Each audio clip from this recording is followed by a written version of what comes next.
There's a lot going on here. This guy graduated at the top of his class. He's a veteran, he was a medical student, and they convicted him by reframing the tools in his shop, the same tools that you have in your shop, as machines that build weapons of mass destruction.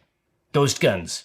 But there's a lot more to this. He actually wasn't arrested over the 3D printed guns. And so I thought it'd be kind of interesting to read through this and understand you're going to see a lot more of this.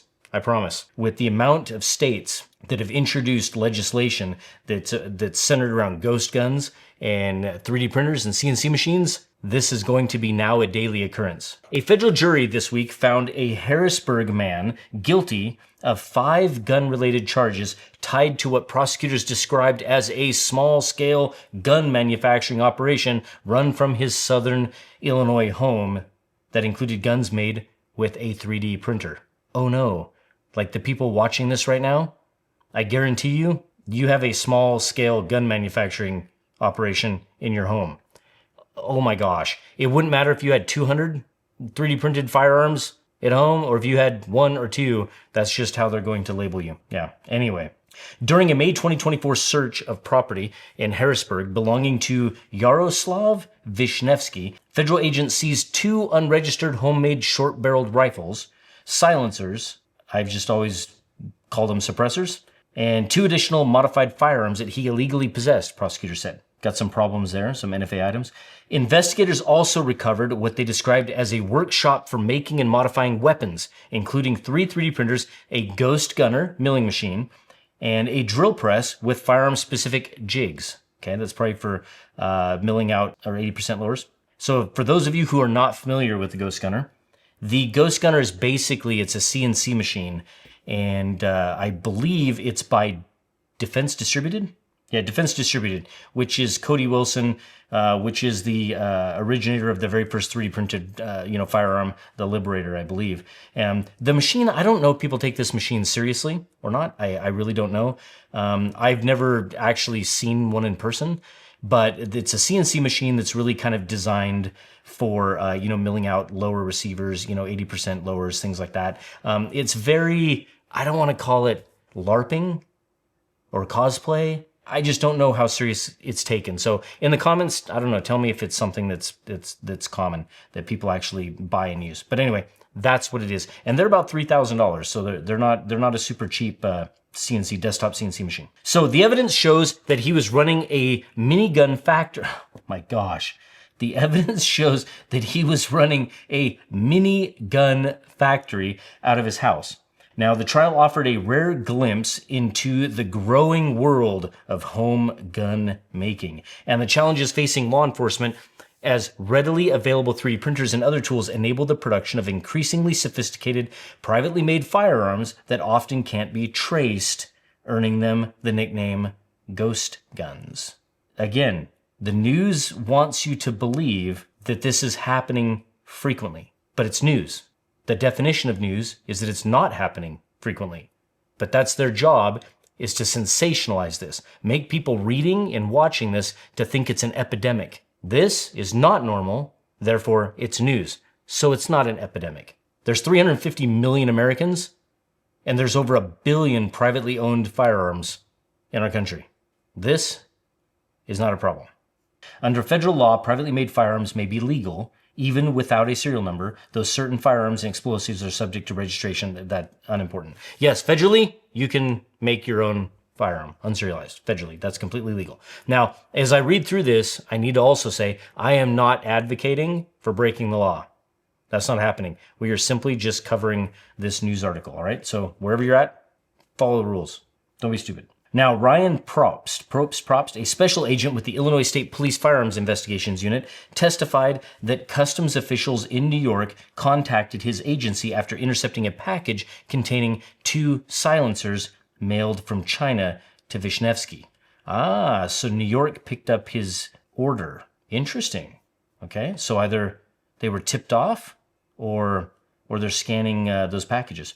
Probst said agents executed a search warrant at Vishnevsky's home after he accepted the package, which was delivered under surveillance. Vishnevsky did not testify at trial. His attorney Joshua Richards argued that he was a firearms hobbyist who made and modified the weapons solely for himself. At the time, Vishnevsky had a valid Illinois firearm owner's identification card and a concealed carry license and had no prior criminal record. Really? Interesting. So the guy had his concealed carry permit, had his firearm owner's identification card, and had no prior criminal record. And his attorney is saying that he built these for himself, okay? His attorney said, my client liked to tinker with the guns, and he liked to make guns with his 3D printer, okay? Richards told the court, adding that he tried to follow the law as he understood it. The jurors, most of whom identified themselves as gun owners during jury selection, now I read this before, they deliberated for about 30 minutes. That's it. Before returning guilty verdicts on all 5 remaining counts. That's brutal. 30 minutes?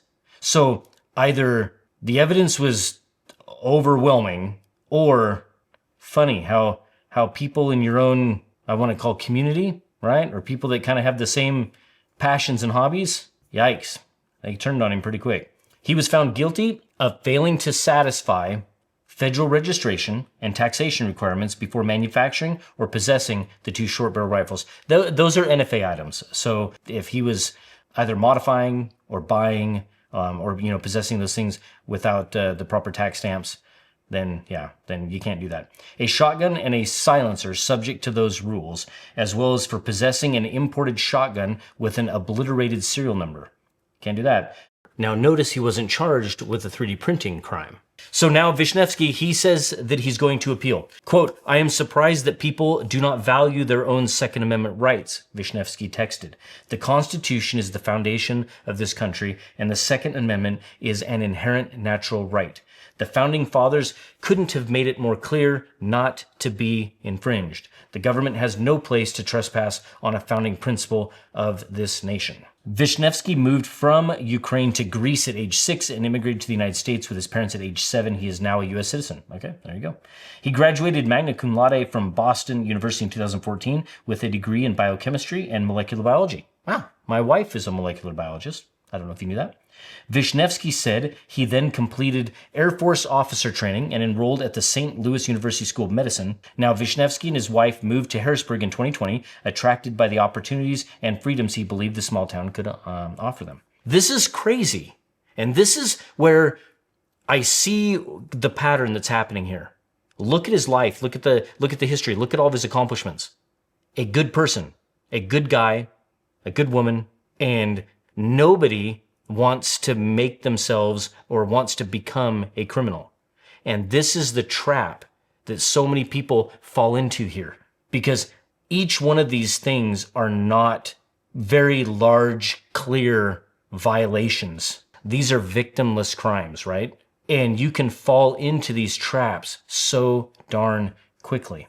Now, I'm not defending him. I'm just saying, look at who he is in this article. They're making it very clear he was not a bad person. According to a forensic evaluation conducted after his arrest and provided to Capital News, Illinois, Vishnevsky told a psychologist that registration requirements and expanding gun regulations were eroding constitutional protections, particularly with respect to privately made firearms. He described himself as a person who wanted to be prepared. He maintained a bunker,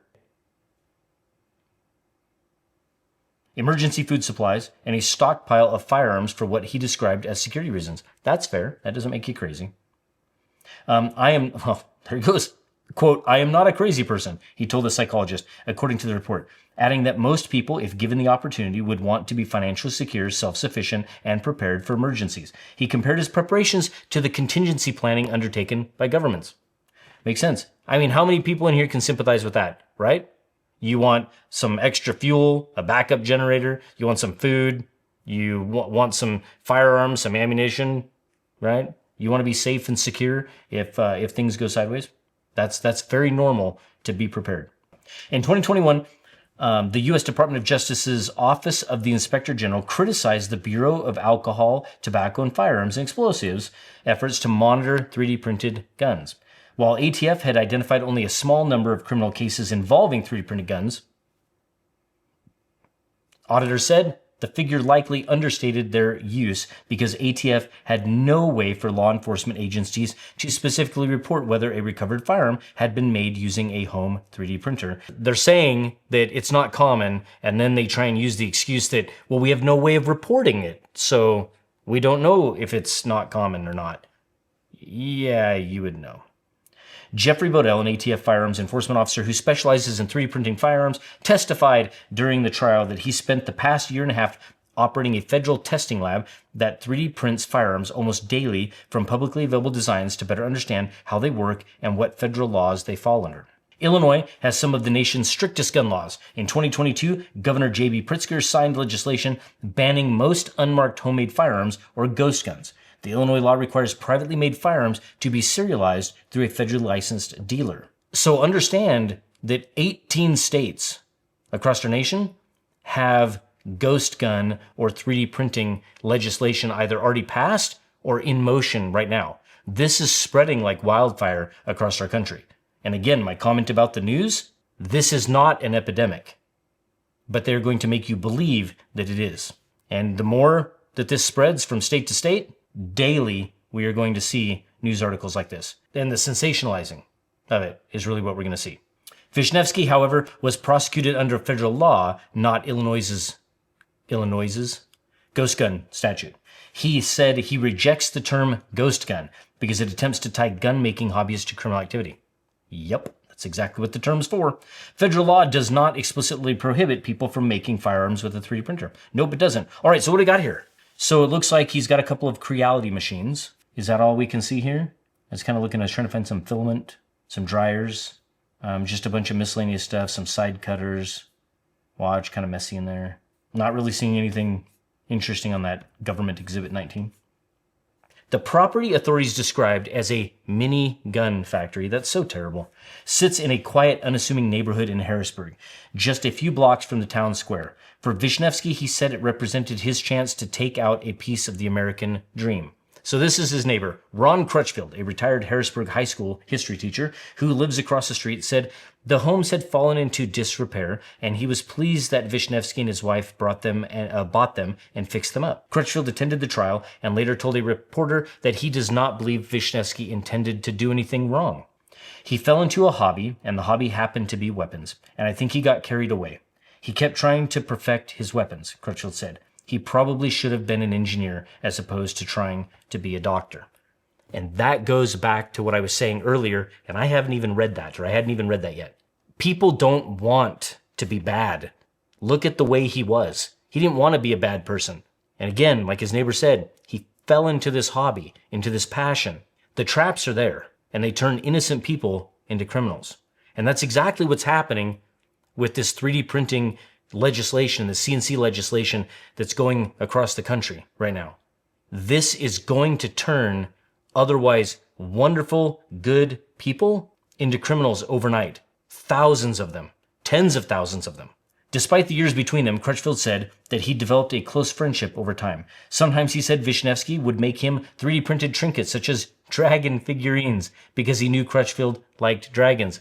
That's what 3D printing people do. Among the items seized during a May 2024 search of the home were nearly 80 pounds of aluminum shavings. Who cares? That's just exactly what happens when you're milling things. Vishnevsky believed he'd been watched for years. Now, Vishnevsky also believed that the government had been interested in him long before the May 2024 raid on his home. He shared with CNI dozens of pages of notes, screenshots, photographs, recordings, and other documents that he said support his claims of innocence and show a pattern of scrutiny predating the investigation. Among the events he pointed to is the purchase of a Ghost Gunner 3 machine. That's the machine I showed earlier, for about $3,000 in August of 2023. Now, not long after Vishnevsky said Banterra Bank notified him that it was closing his account. Wait, what? Banterra Bank notified him that it was closing his account. An audio recording he provided appears to show a bank representative describing his account activity as risky. No way. But declining to elaborate when he asked how that determination was made. Do you know whose fingerprints are all over that? Bloomberg, for sure. If you have ever had a credit card processor, there's a list of things that you're not allowed to sell or run through Visa, MasterCard, American Express, right? Debanking people who are in the sporting goods industry, it's very common. And you would be surprised to find out that if you called your local bank, JP Morgan Chase or Wells Fargo, you would learn that even you using your Visa debit card to purchase sporting goods related items is actually a violation. And so they can debank you for just about anything about any time that they want. This is exactly what happened. And Bloomberg is massively, this is Everytown is behind a lot of this. He's the one that's been lobbying banks and credit card processors to deplatform people. Vishnevsky viewed the closure as evidence of outside scrutiny or government involvement months before he'd ordered the metal tubes from China that he described as fuel filters and federal prosecutors said were intended to function as firearm silencers. So, okay, see now so we've got short barrel rifles, right? NFA items that were not properly, taxed and registered. And you can argue the legalities behind that, but it's the law. And we had that. So now we have him ordering suppressors from China. And this is where they got him. The investigation and prosecution, he said, carried significant personal and financial consequences. After the raid, he could no longer rent out the properties that he owned through Airbnb. His homes, he said, fell into disrepair while he was jailed. His wife filed for divorce. That's sad. This is what I mean. The traps are set, and they're there to destroy you.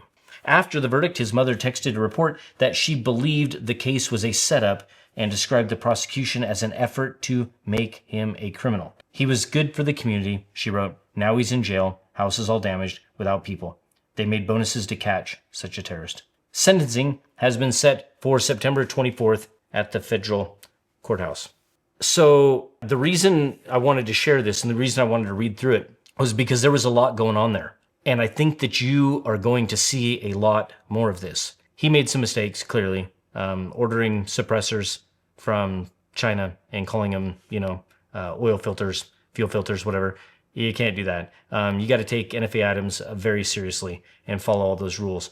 But prepare for more attacks on 3D printing, prepare for more legislation, more news claiming that ghost guns are an epidemic. If you enjoyed this, let me know in the comments below, and as I see these interesting stories, I'll pull them up and I'll try and make them lively with some interesting commentary. Thanks for watching. I'll see you in the next one.